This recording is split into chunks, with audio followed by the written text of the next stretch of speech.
নমস্কার, শুভেচ্ছা এবং স্বাগত সবাইকে জানিয়ে শুরু করছি আজকের সত্য তথ্য পড়া এবং প্রার্থনা।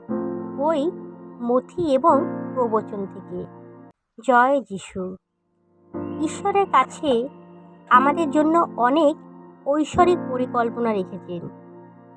তার উপর আমাদের মনোযোগ স্থির করা এবং সেই সব কাজে খোঁজ করলে আমরা তার সকল কাজে ব্যবহার হতে সফল হব।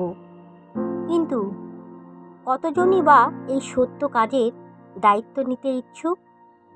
কারণ আমরা আমাদের জীবনের কোনো না কোনো এলাকায় সকলেই এই পৃথিবীর দাসত্বের ব্যবসায় ব্যস্ত। প্রভু যিশু সেই অঞ্চলের সমস্ত নগর ও গ্রামে গ্রামে ঘুরে ইহুদিদের সমাজ গৃহে শিক্ষা দিতে এবং স্বর্গরাজ্য সুসমাচার প্রচার করতে লাগলেন। তাছাড়া তিনি লোকেদের সমস্ত রোগ ব্যাধি ভালো করতে লাগলেন।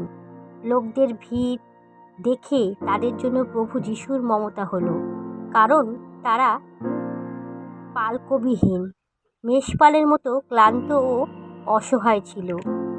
তখন প্রভু যিশু তার শিষ্যদের বললেন, ফসল প্রচুর কিন্তু কাটার লোক কত অল্প। তাই তোমরা ফসলের মালিকের কাছে অনুরোধ করো যেন তিনি ফসল কাটার জন্য মজুর পাঠান। জয় যিশুর জয় হোক। ধন্যবাদ।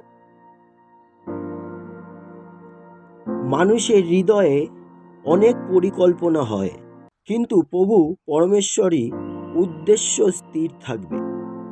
বিশ্বপিতা পরমেশ্বর সব কিছুর জন্য আপনাকে অশেষ ধন্যবাদ।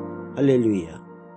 ঈশ্বর, আমাদের আত্মাকে শান্ত করুন, ভয়কে বিশ্বাস এবং সন্দেহকে উদ্দেশ্য দিয়ে প্রতিস্থাপন করুন।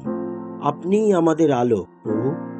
আমাদের পদক্ষেপগুলিকে নির্দেশ করেন যাতে আমরা আপনার চোখ দিয়ে দেখতে পাই। হালেলুয়া।